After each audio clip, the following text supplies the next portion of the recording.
The screaming echoed through the luxurious first-class cabin of Flight 408. But Captain Jeremiah Brooks did not flinch. Two entitled passengers were physically blocking the cockpit, wildly accusing the decorated black pilot of stealing his four-striped uniform. They demanded his immediate arrest, convinced he was a fraudulent thief attempting to hijack the aircraft. They thought they had won when a wealthy, unassuming man in seat 2A stood up and ordered the plane's doors sealed. But they had no idea they had just provoked the billionaire CEO of the airline. Atlanta Hartsfield-Jackson International Airport was a sprawling, chaotic metropolis of glass, steel, and stressed travelers. For Captain Jeremiah Brooks, however, the endless hum of rolling suitcases and echoing intercom announcements was the soundtrack of his life. At 42 years old, Jeremiah had spent over 15 years in the aviation industry, starting as a United States Air Force pilot, flying C-17 Globemaster transport jets through combat zones, before transitioning to commercial aviation. Today, he was the commanding officer of Meridian Airlines Flight 408, a direct transatlantic route to London Heathrow aboard a state-of-the-art Boeing 787 Dreamliner. Jeremiah wore his uniform with a pride that bordered on reverence. The navy blue blazer was immaculately pressed, the 4 gold stripes on his sleeves gleaming under the terminal's fluorescent lights. Pinned perfectly above his left breast pocket were the polished silver wings of a senior captain.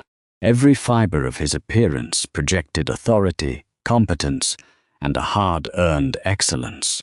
As a black man in a predominantly white industry, Jeremiah had learned early in his career that he had to be twice as sharp, twice as knowledgeable, and utterly beyond reproach. With an hour left before the mandatory crew briefing, Jeremiah stepped into an artisan coffee shop nestled in Concourse E. The line was moderately long, but he stood quietly, mentally reviewing the weather charts and fuel load for the upcoming flight.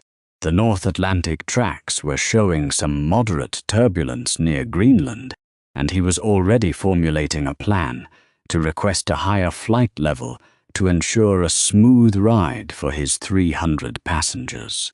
Excuse me. People are in a hurry here." A shrill, exasperated voice cut through his thoughts. Jeremiah glanced over his shoulder.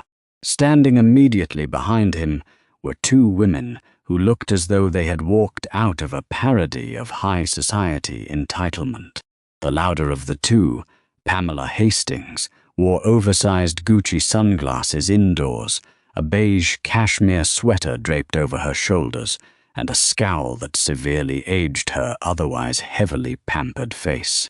She was aggressively tapping a diamond-encrusted Rolex watch. Beside her stood Lorraine Miller, a woman clutching a miniature Prada handbag like a shield, nodding in constant, sycophantic agreement with whatever Pamela said. "Some of us have first-class boarding in 40 minutes, Pamela announced to the general vicinity, though her glaring eyes were fixed squarely on the back of Jeremiah's neck. "You'd think the staff here would prioritize the paying customers." Jeremiah chose to ignore the comment, turning his attention back to the barrister, a nervous teenager named Tyler. He ordered a simple black coffee, paid, and stepped to the side of the counter to wait. Pamela huffed, dragging 2 heavy Louis Vuitton carry-on bags forward. She barked her elaborate, highly specific latte order at Tyler, complaining about the temperature of the milk before the boy had even touched a pitcher. As she waited, her eyes landed on Jeremiah again. She looked him up and down, her gaze lingering on his dark skin, then dropping to the 4 stripes on his sleeves, her lips curling into a condescending smirk. "You there?" Pamela snapped, raising her hand and clicking her fingers in Jeremiah's direction. Jeremiah looked up from his phone, assuming she was speaking to someone else. Yes, you, Pamela continued, pointing a manicured acrylic nail at him. Don't just stand there playing on your phone. Take these bags to gate E12 and carry them by the handles. Don't drag them. The wheels are fragile, and I don't want them scuffed on this filthy floor. Jeremiah blinked, processing the audacity of the demand.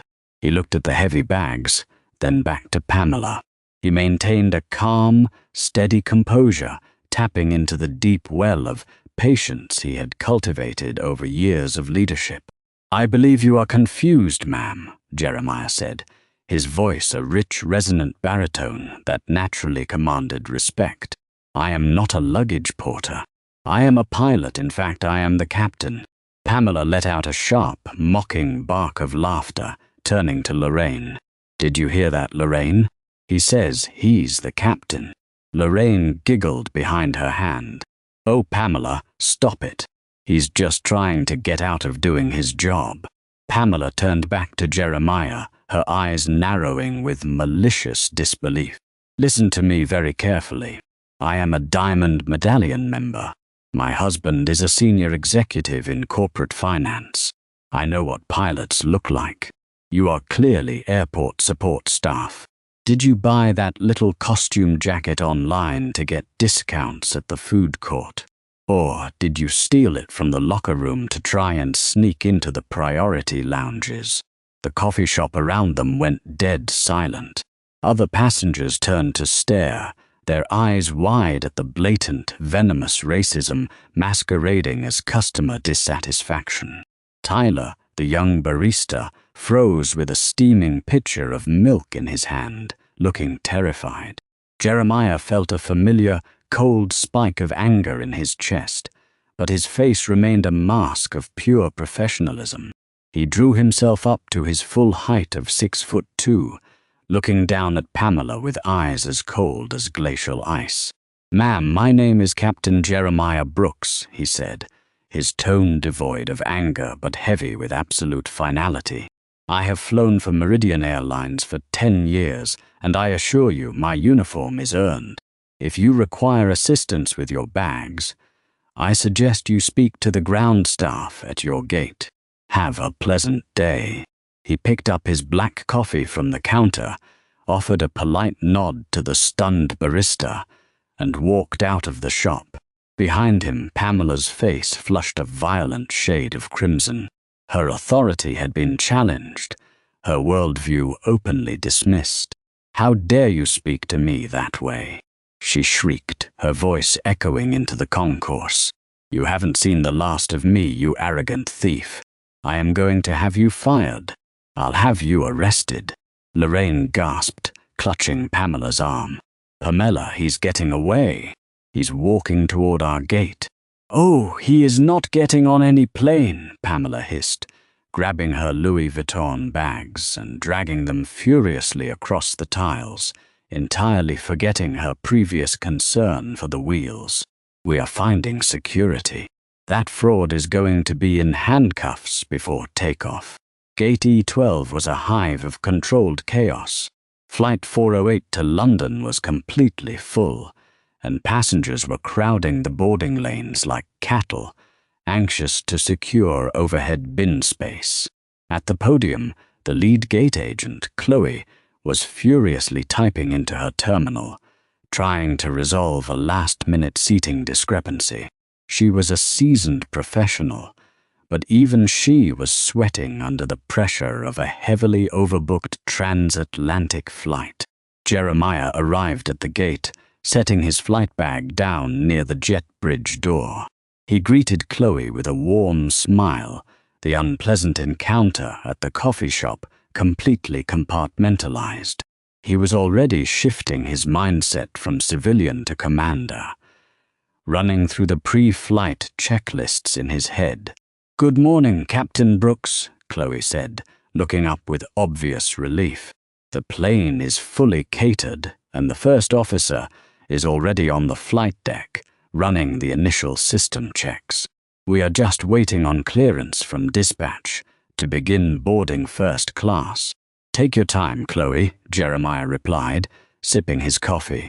Weather over the Atlantic is looking a bit choppy, so I'm going to have dispatch reroute us slightly north. It might add 10 minutes to the flight time, but it'll save everyone from spilling their drinks. Copy that, Captain, Chloe smiled. Suddenly, a loud commotion erupted at the back of the boarding area. The crowd parted as Pamela Hastings and Lorraine Miller pushed their way to the front, shoving past a young family and a disabled veteran in a wheelchair. Pamela's face was still flushed with rage, her designer sunglasses pushed up onto her meticulously styled blonde hair. "Excuse me, stop everything right now," Pamela bellowed, slamming her hand down on Chloe's podium. Chloe blinked, taken aback by the sudden aggression. "Ma'am, please step back. I have not called for priority boarding yet. I don't care about boarding," Pamela shrieked, pointing a trembling, accusatory finger directly at Jeremiah. "I want that man removed from this area immediately. Call the police. Call airport security. He is a thief and an imposter." The entire gate area fell silent. Hundreds of eyes shifted between the irate socialite and the calm, towering figure of Captain Brooks. "Ma'am," Chloe said, her voice dropping into a soothing customer service register. "That is Captain Brooks. He is the pilot of this aircraft. Stop lying to me to protect him." Pamela screamed, her voice cracking with hysteria. "I saw him in the coffee shop. He refused to take my bags. I know a fake when I see one. Look at him. Does he look like a transatlantic pilot to you? He clearly stole that jacket to bypass security. If he gets on that plane, he is going to hijack it." The accusation was so severe, so loaded with dangerous implications, that gasps rippled through the crowd. Accusing someone of terrorism in a post-9/11 international airport was not just a social faux pas. It was a criminal escalation. Jeremiah stood perfectly still, his jaw tightening. He had faced discrimination before. The lingering looks, the surprised, "Oh, you're the pilot?" comments, but this was a direct, public assault on his freedom and his career. Before Chloe could shut down the nonsense, a loud voice boomed from the concourse. "What's the problem here? Make way." Pushing through the crowd was Greg, a newly promoted airport security supervisor. Greg was a man who wore his badge like a crown, constantly seeking opportunities to flex his limited authority. He strutted up to the podium, his thumbs hooked into his utility belt, surveying the scene with exaggerated suspicion. "What is going on here?" Greg demanded. Pamela instantly pivoted, playing the terrified victim to perfection. "Oh, thank God, an actual officer," she gasped, clutching her chest. "This man," she pointed at Jeremiah, "is impersonating a pilot. He stole that uniform. I tried to ask him a basic question earlier, and he became completely unhinged and aggressive. Now he's trying to board the London flight. He is a security threat." Instead of laughing off the absurd claim and looking at the clearly badged, clearly recognized captain, Greg's eyes narrowed. His implicit biases, fueled by Pamela's frantic routine, overrode his common sense. He turned to Jeremiah, squaring his shoulders. "Sir, I'm going to need you to step away from the jet bridge," Greg commanded, resting his hand near his radio. Chloe was aghast. "Greg, what are you doing?" "This is Captain Brooks. He flies this route twice a week." "I'm handling this, Chloe," Greg snapped. He looked Jeremiah up and down. "Sir, identification." Now, Jeremiah felt the eyes of 300 passengers boring into him. He knew exactly what was happening. If he raised his voice, if he showed even a fraction of the justified anger boiling inside him, he would be painted as the aggressor. Greg would escalate, police would be called, and his flight would be severely delayed. He had to play their game, and he had to play it flawlessly. "Certainly, officer," Jeremiah said, his voice terrifyingly calm.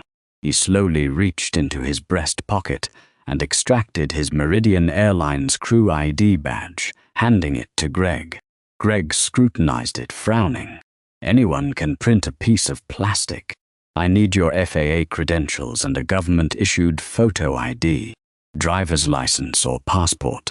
Pamela pulled out her smartphone and began recording, a smug, triumphant smile spreading across her face. That's right, officer. Check his background. You're doing a great job keeping us safe from these thugs. Jeremiah retrieved his wallet. With deliberate, precise movements, he handed over his United States passport, his FAA airline transport pilot certificate, and his first-class medical certificate. You will notice, Supervisor, Jeremiah said, projecting his voice so the entire gate could hear, that the FAA certificate has a raised watermark. The passport matches the name on the flight manifest, which Chloe has on her screen. I am an Air Force veteran, a commercial captain, and the designated pilot in command of Flight 408. Greg examined the documents. He rubbed his thumb over the watermark. He checked the passport photo. He looked at the flight manifest on Chloe's screen. The silence stretched, heavy and humiliating. Greg knew he had made a colossal mistake. His face turned a deep shade of red, the realization dawning that he had just publicly harassed a senior captain over the baseless racial profiling of a disruptive passenger. Everything seems to be in order, Greg mumbled, handing the documents back. He couldn't even meet Jeremiah's eyes. Are you blind? Pamela shrieked, lowering her phone. Those are obviously forged. Are you really going to let him on that plane? Ma'am, the documents are real, Greg said, stepping back, suddenly wanting to be anywhere else. Jeremiah tucked his credentials back into his jacket. He didn't look at Greg. He didn't look at Pamela. He looked directly at Chloe. Chloe, if the gate is secure, you may begin boarding. Without another word, Jeremiah picked up his flight bag, turned on his heel, and walked down the jet bridge. He had won the battle, but Pamela's furious, screaming voice echoing behind him told him the war was far from over. The interior of the Boeing 787 was a sanctuary of modern engineering and luxury. The first-class cabin of Meridian Airlines was renowned for its opulence, featuring individual privacy suites, lie-flat beds adorned with plush memory foam, and ambient LED lighting designed to reduce jet lag.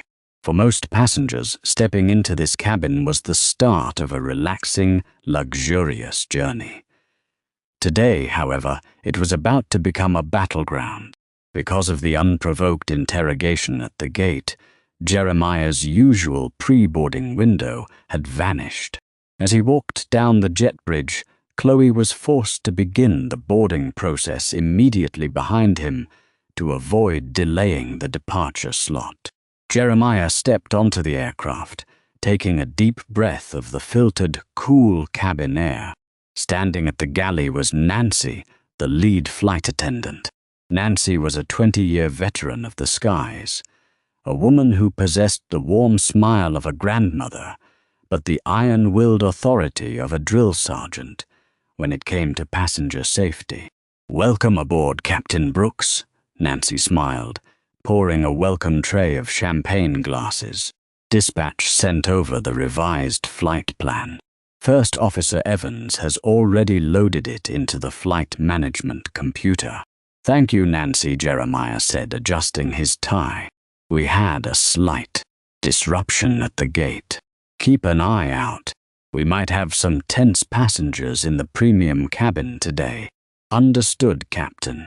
I'll handle it," Nancy promised, completely unaware of just how dramatic the situation was about to become. Jeremiah nodded and turned to walk down the short aisle toward the flight deck door. At that exact moment, Pamela and Lorraine, who had aggressively elbowed their way to the very front of the boarding line, the second Chloe announced first class, burst into the cabin. They were panting, dragging their heavy bags, completely ignoring the greetings of the flight crew. Pamela shoved her bag into the overhead bin above seat 1A with violent force. As she turned around to demand a pre-departure beverage, her eyes locked onto Jeremiah's back as he approached the cockpit door. The color drained from Pamela's face, only to be instantly replaced by a deep, furious crimson. Her reality, the worldview where she was always right, always the victim, and always the absolute authority, was shattering, and her reaction was purely explosive. "No!" Pamela shrieked, a sound so loud and guttural it caused several boarding passengers in the jet bridge to freeze in their tracks. Before Jeremiah could punch the security code into the flight deck keypad, Pamela lunged forward. She threw her body across the narrow aisle, physically wedging herself between Jeremiah and the cockpit door. She spread her arms wide like a goalkeeper defending a net, her face contorted into a mask of pure, hysterical outrage. Security breach. "Help! We are being hijacked!" Pamela screamed at the top of her lungs, spittle flying from her lips. Lorraine, taking her cue, dropped her Prada bag and began clapping her hands over her ears, screaming in a high-pitched wail. "Oh my God, we're all going to die." He got on the plane. The terrorist got on the plane. The cabin erupted into immediate chaos. Passengers who had just stepped onto the aircraft began shouting in confusion. Some tried to back up into the jet bridge, creating a dangerous bottleneck. Nancy immediately dropped her tray of champagne glasses. They shattered against the galley floor with a loud crash and rushed forward. Ma'am, you need to step away from the flight deck door immediately. That is a federal offense. Do not touch me." Pamela roared, swatting blindly at Nancy. "This man is an imposter. He stole that uniform. The security outside was in on it. They let him through. He is going to lock himself in that room and crash this plane into the ocean." Jeremiah stood inches away from the raving woman. The military training that had kept him alive in hostile airspace kicked into high gear. His heart rate slowed. His vision tunneled, focusing strictly on threat assessment and de-escalation. He knew that if he touched her, even to gently move her aside, it would be classified as assault. She would ruin his life, his pension, and his impeccable record. "Mrs. Hastings," Jeremiah said, his voice incredibly deep, steady, and loud enough to carry over the hysteria. "I am going to ask you exactly one time to return to your seat. You are interfering with a flight crew member, which is a federal crime punishable by up to 20 years in prison. Don't you threaten me, you thug." Pamela spat, stepping even closer. In a moment of absolute madness, she reached out and grabbed the lapel of Jeremiah's jacket, her fingernails digging into the fabric as she tried to rip the gold-striped epaulet from his shoulder. "These are fake. You are a fake. Someone tackle him. Why is no one helping me?" Jeremiah didn't move an inch. He simply stared down at her hands gripping his uniform. "Remove your hands from me." Now, the sheer terrifying coldness in his voice made Pamela hesitate, but she didn't let go. She looked around the cabin, desperately seeking an ally. Sitting quietly in seat 2A, nursing a glass of sparkling water, was a man who had boarded before the rush. He was dressed plainly, a simple grey cashmere sweater, dark slacks, and a pair of tortoise-shell reading glasses perched on his nose. He looked like an unassuming professor or a retired accountant. In reality, Arthur Harrington was none of those things. 3 weeks ago, the board of directors had appointed him as the new chief executive officer of Meridian Airlines. Known in the industry as a ruthless pragmatist with zero tolerance for incompetence or liability, Arthur had decided to spend his first month flying incognito across his airline's network, observing the frontline operations. He had been sitting in the terminal. He had witnessed the coffee shop incident. He had watched the shameful display by the security supervisor at the gate. And now he was watching a deranged passenger physically assault one of his senior captains. Arthur Harrington calmly closed the small leather-bound notebook in his lap. He uncapped a fountain pen, placed it carefully into his breast pocket, and unbuckled his seatbelt with a quiet, metallic click. "I demand you stop this plane," Pamela shrieked, turning her head toward Arthur, assuming the well-dressed older white man would naturally rush to her defense. "Sir, help me. This animal is trying to steal our airplane." Arthur stood up. The cabin was ringing with the sound of panicked passengers, and Nancy frantically speaking into the emergency interphone to summon the police. The air was thick with tension, ready to snap at the slightest movement. Arthur took 2 measured steps into the aisle, placing himself directly behind Pamela. He didn't yell. He didn't scream. When he spoke, his voice was chillingly quiet, carrying the unmistakable, razor-sharp edge of absolute corporate authority. "He isn't stealing the airplane, madam," Arthur said, his piercing blue eyes locking onto Pamela's horrified face. "But you are certainly trespassing on it." The absolute quiet that followed Arthur Harrington's statement was heavy enough to crush coal into diamonds. For 3 agonizing seconds, the only sound in the first-class cabin was the low, rhythmic hum of the Boeing 787's auxiliary power unit, pumping air through the overhead vents. Pamela Hastings froze, her manicured fingers still desperately clutching the navy blue fabric of Captain Jeremiah Brooks's blazer. She slowly turned her head, her oversized Gucci sunglasses slipping down the bridge of her nose, to glare at the unassuming man who had dared to interrupt her crusade. "Excuse me?" Pamela hissed, her voice dropping from a hysterical shriek to a venomous whisper. She looked Arthur up and down, taking in his simple gray cashmere sweater and unbranded slacks. To a woman whose entire self-worth was measured in visible logos, Arthur looked like nothing more than a middle-class retiree who had lucked into an upgrade. "Who do you think you are? Sit down and keep your mouth shut before I have security throw you off this plane too. We are dealing with a national security threat." Arthur did not sit down. Instead, he took another step forward, moving with a terrifying, predatory calmness. He reached up and gently pulled his tortoise-shell reading glasses from his face, folding them with a crisp, deliberate click. "I assure you, madam, the only threat to this aircraft currently standing in this aisle is you," Arthur said, his voice smooth but lined with razor wire.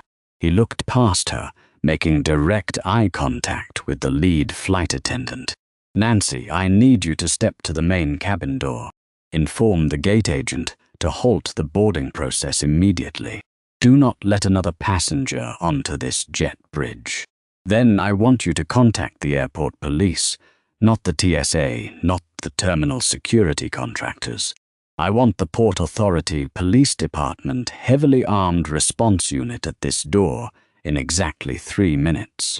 Nancy, who had been staring at Arthur with a growing sense of disbelief, suddenly gasped. Her eyes widened as her brain finally connected the face of the man in seat 2A with the corporate memo she had received 3 weeks prior. "Right away, Mr. Harrington," Nancy stammered, abandoning her shattered champagne glasses. She practically sprinted toward the front galley, grabbing the red emergency interphone off the wall. Pamela's jaw dropped. She looked at Nancy, then back to Arthur. The sycophantic Lorraine, still cowering by her dropped Prada bag, suddenly stopped her fake wailing. The atmosphere in the cabin had shifted completely. The passengers who had been filming the altercation lowered their phones slightly, sensing a massive paradigm shift. "Mr. Harrington," Pamela repeated, letting out a harsh, mocking laugh that sounded more like a desperate bark. "What, are you some kind of manager? Do you have any idea who you are talking to?" "My husband is Richard Hastings. He is a senior managing director at Vanguard Financial. We fly over 100,000 miles a year on this garbage airline. When my husband hears about how I've been treated, he will buy this pathetic company just to fire you and this fraudulent thug." She yanked violently on Jeremiah's jacket again for emphasis. Jeremiah, who had remained as still and silent as a marble statue, finally moved. With a swift, fluid motion born of military precision, he reached up, clamped his large hand over Pamela's wrist, and squeezed. He didn't squeeze hard enough to break the skin, but just enough to hit the pressure points. Pamela gasped in shock, her fingers instantly going numb and releasing their grip on his lapel. "Do not touch my uniform again," Jeremiah said, his voice a low, rumbling thunder. He brushed his shoulder off with a look of utter disgust, then took a strategic half-step back, ensuring Arthur remained the primary focal point of the confrontation. Arthur offered Jeremiah a brief, respectful nod before turning his icy gaze back to Pamela. A slow, terrifying smile crept across the older man's face. It was the smile of a predator watching a mouse walk willingly into a trap. "Vanguard Financial," Arthur mused, the name rolling off his tongue as if he were tasting cheap wine. "Richard Hastings. Fascinating. You see, Mrs. Hastings, my name is Arthur Harrington. 3 weeks ago, I was appointed as the Chief Executive Officer of Meridian Airlines." The collective gasp from the first-class passengers was audible. Several people in the back rows actually stood up on their tiptoes to get a better look. Pamela's face went entirely slack. The deep, furious crimson that had colored her cheeks rapidly drained away, leaving her looking pale and suddenly very old. Her mouth opened and closed like a dying fish, but no sound came out. "Furthermore," Arthur continued, his voice echoing in the dead-silent cabin, "Meridian Airlines is currently negotiating a $2 billion aircraft leasing agreement with Vanguard Financial. In fact, I had dinner with Vanguard's global CEO, Marcus Sterling, just last Thursday. He mentioned a Richard Hastings, described him as a mid-level aggressive climber. Expendable, I believe, was the exact word used. I wonder how Marcus will feel when I call him directly to inform him that his expendable managing director's wife just assaulted my senior pilot and attempted to delay an international flight full of paying customers." Lorraine Miller let out a pathetic squeak. She slowly reached down, picked up her Prada bag, and took 2 giant steps backward, desperately trying to put physical distance between herself and Pamela. I just met her at the lounge," Lorraine lied, her voice trembling. "We aren't really friends." "Shut up, Lorraine," Pamela shrieked, though the absolute terror in her eyes was now unmistakable. She turned her panicked gaze back to Arthur, her arrogance battling with her survival instinct. You're lying. You're just a passenger. CEOs don't fly on commercial planes like normal people. A good CEO knows exactly what his frontline employees have to endure," Arthur replied, his voice dropping into a deadly, uncompromising register. "And what I have seen today is utterly repulsive. I watched you racially profile Captain Brooks in the terminal. I watched you leverage a pathetic, biased security guard to harass him at the gate. And now I have watched you commit a federal offense by physically assaulting a flight crew member on my aircraft." He stepped closer, invading Pamela's personal space. She instinctively shrank back against the bulkhead. "Captain Brooks, Arthur said without breaking eye contact with Pamela. As the pilot in command of this aircraft, what is your assessment of the situation? Jeremiah stood tall, smoothing his tie. He did not look at Pamela with hatred. He looked at her with the clinical detachment of a professional assessing a mechanical failure. Sirs, according to Federal Aviation Administration regulations, a passenger who exhibits volatile, physically aggressive behavior and who attempts to breach the flight deck represents a Level 2 security threat, Jeremiah stated clearly, projecting his voice for the entire cabin, and the smartphone still recording, to hear. She is a danger to the safety of this flight, the crew, and the passengers. I am formally denying her transportation. Arthur smiled. I concur, Captain, and as CEO I am permanently revoking her flight privileges. Mrs. Hastings, you are never flying Meridian Airlines again, and given the international alliances we hold, you will find it exceptionally difficult to fly on any major carrier for the rest of your natural life. You can't do this. Pamela screamed, the reality of her total destruction finally crashing down on her. Tears of absolute rage and panic began to streak through her heavy makeup. I'll sue you. I'll sue this airline. My husband will destroy you. We will see about that, Arthur said softly. At that exact moment, the heavy footfalls of combat boots echoed down the jet bridge.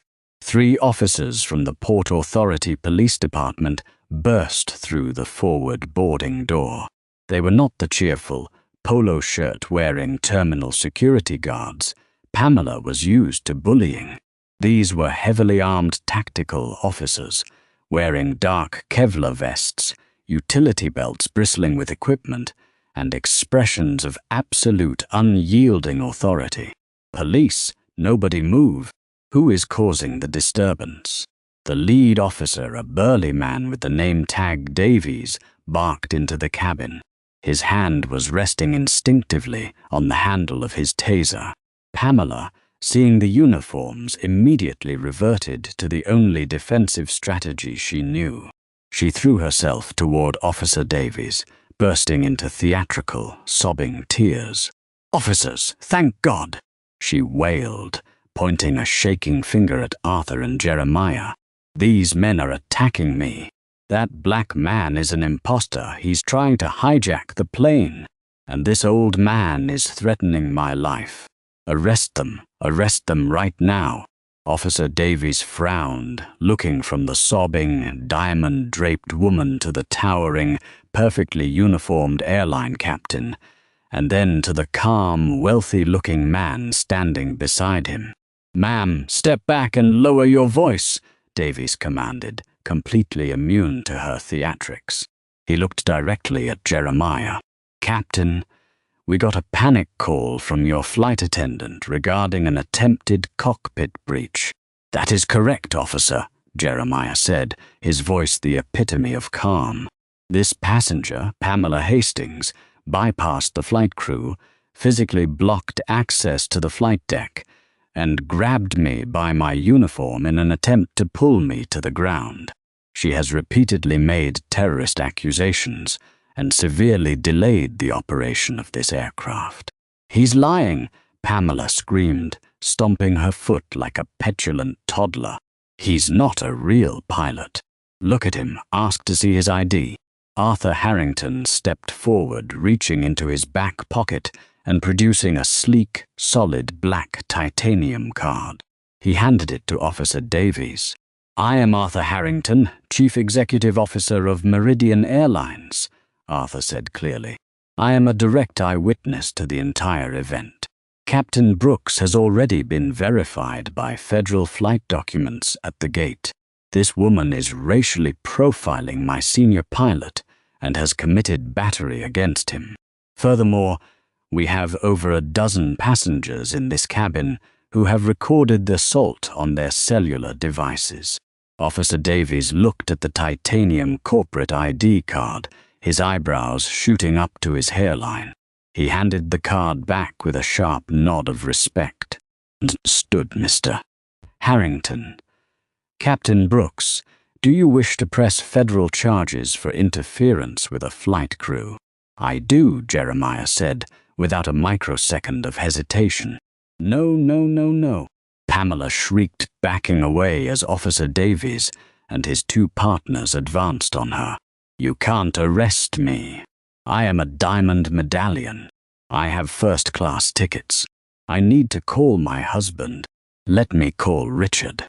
She fumbled wildly in her Louis Vuitton bag, pulling out her gold-cased iPhone. Her hands were shaking so violently, she dropped it onto the carpet. Arthur leaned down, picked up the phone, and looked at the screen. The phone was unlocked, the dial pad open. "Allow me, Mrs. Hastings," Arthur said smoothly. Before she could protest, Arthur tapped the contact labeled Hubby, Work, and pressed the speakerphone button, holding the device up for the silent cabin to hear. The phone rang twice before a crisp, arrogant voice answered. "Richard Hastings. Make it quick, I'm in a meeting." Pamela lunged for the phone, but an officer firmly grabbed her arm, holding her back. "Mr. Hastings, my name is Arthur Harrington.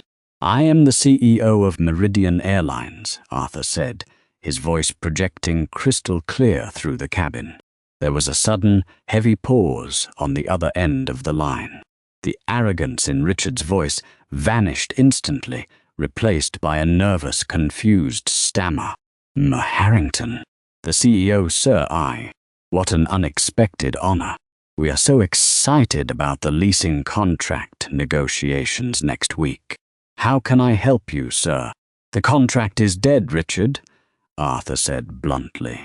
The silence that followed was so profound you could have heard a pin drop. When Richard finally spoke, his voice was tight with rising panic. "Sir, I don't understand. Did our risk assessment team miss a deadline? We can fix whatever. Your firm's risk assessment team is fine.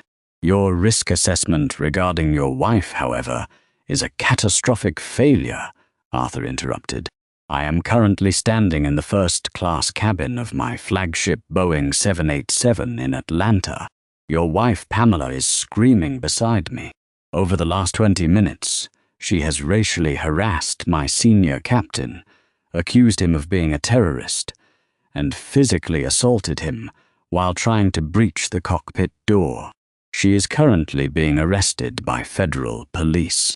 "Oh my God," Richard breathed, the sound utterly hollow. "She also threatened me directly, stating that you would buy my airline just to fire me," Arthur continued, twisting the knife with merciless precision. "So, Richard, I am calling to inform you of 3 things. First, your wife is facing federal prison time. Second, she is banned from my airline for life. And third, if I ever see the name Vanguard Financial on a Meridian Airlines contract again, I will personally ensure the entire aviation industry knows exactly what kind of culture your firm breeds. Am I clear, Mr. Harrington, please? Please, sir, let me speak to her," Richard begged, his career flashing before his eyes. Arthur lowered the phone toward Pamela's face. "Richard, do something." Pamela wailed into the phone. "They're ruining our vacation. Tell them who you are. Sue them, Pamela, you stupid, arrogant woman." Richard roared through the speaker, the sheer volume of his fury making several passengers jump. "Do you have any idea what you've just done? You just cost my firm a $2 billion deal. You just ended my career. Shut your mouth, do not say another word, and do exactly what the police tell you. I am calling a divorce lawyer before you even make bail." The line went dead with a sharp click. Pamela stared at the phone in Arthur's hand, completely and utterly broken. Her entire world, her marriage, her wealth, her social standing, her untouchable privilege had just been evaporated in less than 3 minutes by the very people she thought were beneath her. "Take her off my airplane." Arthur instructed the officers, handing the phone to Officer Davies. Officer Davies grabbed Pamela's arms, forcefully spinning her around. The sharp, metallic ratcheting sound of steel handcuffs echoing through the first-class cabin was the sweetest music the delayed passengers had ever heard. "Pamela Hastings, you are under arrest for federal interference with a flight crew assault and creating a public disturbance," Davies recited, his voice devoid of any sympathy. "You have the right to remain silent. Frankly, I highly recommend you start using it." Pamela didn't fight back. The fight had been entirely drained from her body. Her knees buckled slightly, and the two officers had to hold her up by her armpits as they marched her toward the forward door. As they dragged her past the galley, Lorraine Miller, who had been trying to silently blend into the bulkhead, felt a hand clamp down on her shoulder. "Not so fast," Arthur said, pointing at Lorraine. "Officers, this woman was a willing accomplice to the harassment at the gate and the disruption in the cabin. Remove her as well." "No, I didn't touch anyone. I have a first-class ticket."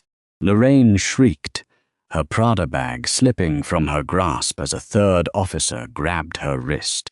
"Your ticket is refunded and you are permanently banned from Meridian Airlines," Arthur said coldly. "Enjoy the bus terminal." As Pamela and Lorraine were paraded out the door, a slow rhythmic clapping started from seat 4F. It was quickly picked up by the rest of the first-class cabin. Within seconds, the entire front of the plane was applauding, cheering, and whistling as the two women were frog-marched down the jet bridge in absolute disgrace. The economy passengers, who had been held back in the bridge and had witnessed the final moments of the arrest, parted like the Red Sea, pulling out their phones to capture the ultimate Karen downfall from every possible angle. Arthur Harrington stood in the aisle, waiting for the applause to die down. He turned slowly and faced Captain Jeremiah Brooks. Jeremiah's uniform was slightly rumpled where Pamela had grabbed him, but his posture was as rigid and dignified as a 4-star general. He met Arthur's gaze evenly. Arthur took a deep breath, the corporate ruthlessness fading from his eyes, replaced by a profound, genuine sorrow. He extended his right hand. "Captain Brooks," Arthur said, his voice loud enough for everyone to hear. "On behalf of Meridian Airlines, and quite frankly, on behalf of decent society, I am deeply sorry. You are a decorated veteran and a master of your craft. You have dedicated your life to keeping people safe in the sky. You should never, under any circumstances, have to endure the kind of vile, racist ignorance you face today just to prove you belong in the seat you earned." Jeremiah looked at the CEO's extended hand. He felt the phantom sting of 1,000 microaggressions he had faced throughout his career, the quiet doubts, the extra scrutiny. But he also felt the weight of the moment. He reached out and firmly shook Arthur's hand. "I appreciate that, Mr. Harrington," Jeremiah said, his voice rich with quiet strength. "I wear these 4 stripes for a reason, and no one takes them off me. Not today, not ever." A fresh wave of applause broke out in the cabin, this one warmer and more respectful. Arthur smiled, clapping Jeremiah on the shoulder. "The cockpit is yours, Captain. Take us to London." "Yes, sir," Jeremiah nodded. Arthur returned to seat 2A, calmly sitting down and reopening his leather-bound notebook as if nothing had happened. Nancy, the lead flight attendant, immediately brought him a fresh glass of sparkling water, offering him a look of absolute hero worship. Jeremiah turned and punched his personal code into the flight deck keypad. The heavy armored door clicked open. He stepped into the cockpit, immediately greeted by the complex array of glowing screens, dials, and the comforting smell of aviation electronics. His first officer, a young pilot named Evans, who had been helplessly locked inside during the commotion, looked up with wide eyes. "Everything okay out there, Captain?" Evans asked. "We heard yelling, but standard operating procedure dictated I keep the door locked." "You followed protocol perfectly, Evans," Jeremiah said, sliding into the left seat and strapping his harness across his chest. He reached up and adjusted his headset, the cool professionalism instantly washing over him. The drama was over. It was time to fly. The disturbance has been removed. We are clear for departure. Jeremiah reached forward and toggled the public address switch. "Ladies and gentlemen, this is your captain, Jeremiah Brooks, speaking." His deep, soothing baritone echoed through the entire aircraft, instantly calming the frayed nerves of the 300 passengers. "I want to personally apologize for the delay in our departure. We had a slight security issue that has now been fully resolved by local authorities. The doors are closed, the cabin is secure, and we are currently number 1 for pushback. I have consulted with dispatch, and by utilizing a slightly more northern routing, we will catch a favorable jet stream that should make up our lost time. To those who stood with the crew today, thank you. Now sit back, relax, and enjoy the flight. We'll have you in London right on schedule." Jeremiah flicked the PA off and looked out the reinforced glass of the cockpit window. The sun was just beginning to set over the sprawling tarmac of Atlanta, casting a golden hue over the wings of his magnificent aircraft. He pushed the thrust levers forward, and the massive Rolls-Royce engines roared to life, a powerful, undeniable testament to the man in command. The Boeing 787 Dreamliner surged down the runway at Hartsfield-Jackson, its massive Rolls-Royce engines vibrating with raw, unbridled power. Inside the cockpit, Captain Jeremiah Brooks' hands were steady on the yoke. With a gentle, practiced pull, the nose of the heavy aircraft lifted into the Georgia sky, piercing through the cloud cover and climbing into the smooth, darkening stratosphere. The chaos of the terminal, the shrill shrieks of Pamela Hastings, and the ugly specter of prejudice were left thousands of feet below, swallowed by the distance. Up here at 35,000 feet, there was only physics, discipline, and the quiet majesty of flight. Back on the ground, however, the turbulence had just begun. Pamela Hastings sat on a hard stainless steel bench inside a stark holding cell at the Port Authority Police Precinct. The oversized Gucci sunglasses had been confiscated, leaving her tear-streaked, mascara-stained face fully exposed to the harsh, unforgiving glare of a single fluorescent bulb. The heavy steel door clicked shut, the sound echoing with terrifying finality. "I demand my phone call," Pamela shrieked, clutching the bars, her voice raspy from an hour of continuous screaming. "You don't know who you are dealing with. I have rights." Officer Davies walked past the cell, pausing just long enough to slide a cheap, plastic-coated precinct telephone through the small slot in the door. "Make it quick," he grunted. Her hands shaking violently, Pamela dialed her husband's private cell phone. It went straight to voicemail. She dialed his office. Voicemail. Finally, in a state of hyperventilating panic, she dialed the emergency number for their high-powered corporate attorney, a man named Gregory Finch. Finch answered on the second ring, but his tone was icy. "Pamela, I've been waiting for your call." "Gregory, thank God," she sobbed, pressing the receiver to her ear. "You have to get me out of here. These maniacs arrested me. It's a massive misunderstanding. Call Richard and tell him to wire my bail money immediately." There was a heavy sigh on the other end of the line. "Pamela, Richard is not wiring you anything. He called me 20 minutes ago. He has instructed me to begin drafting divorce papers. Effective immediately, He has frozen all of your joint financial accounts, cancelled your credit cards, and locked you out of the primary estate in Buckhead. He can't do that. Pamela gasped, the air rushing out of her lungs as if she had been punched in the stomach. He can and he did, Finch replied coldly. But that isn't even the worst of your problems. Have you seen the internet? The internet? What are you talking about? I'm in a jail cell. Pamela, there were over 20 people filming you in that first-class cabin, Finch explained, his voice devoid of any pity. Those videos hit social media before your plane even pushed back from the gate.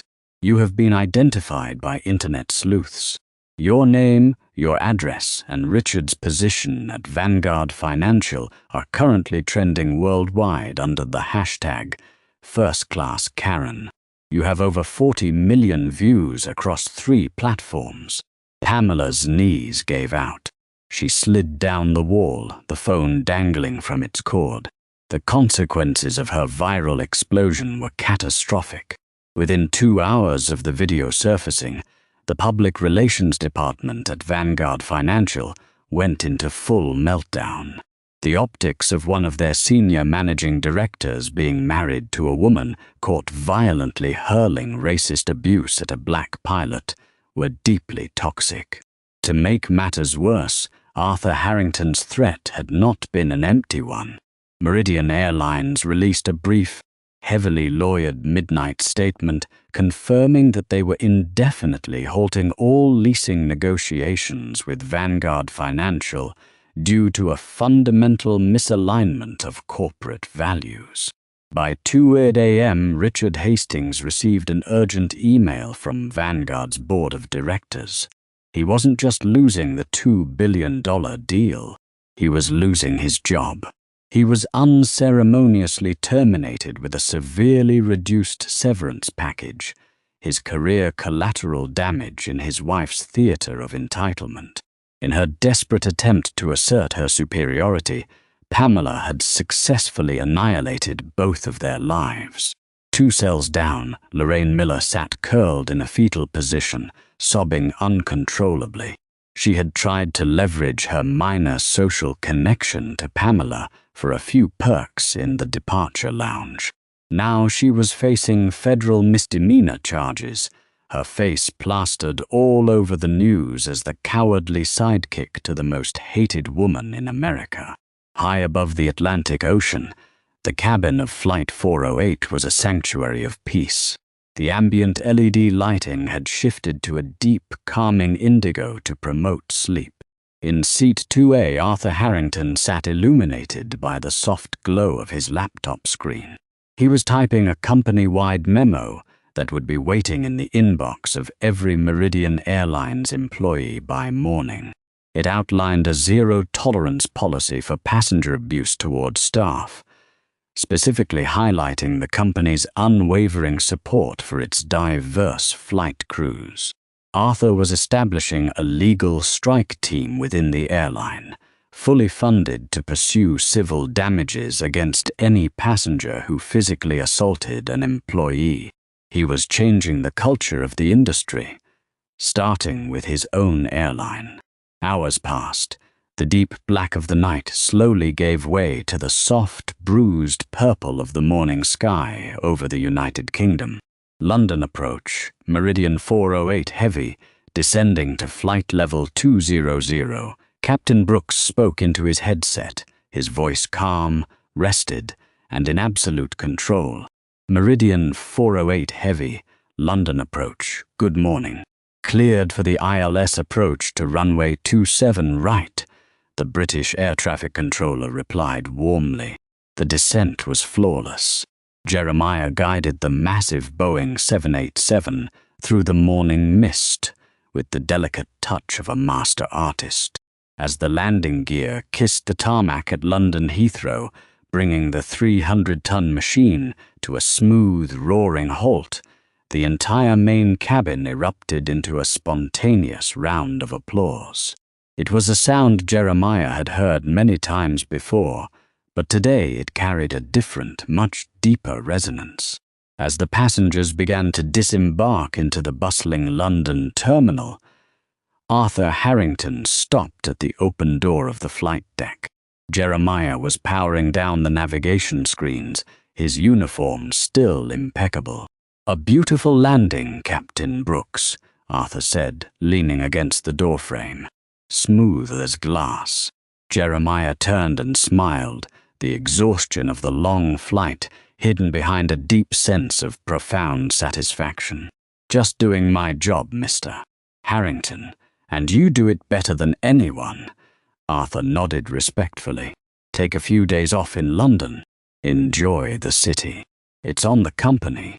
And Jeremiah, yes, sir, keep flying high. Let the rest of them stay on the ground." With a final sharp salute, the CEO turned and walked down the jet bridge. Jeremiah Brooks took a deep breath, packed his flight bag, and stepped out of the cockpit. He had faced the absolute worst of human ignorance, and he had won without ever compromising his dignity, proving once and for all that true authority is not loudly demanded. It is quietly earned. When entitlement clashes with true excellence, the truth always rises to the top. Captain Jeremiah Brooks proved that dignity, professionalism, and unyielding composure are the ultimate weapons against ignorance and prejudice.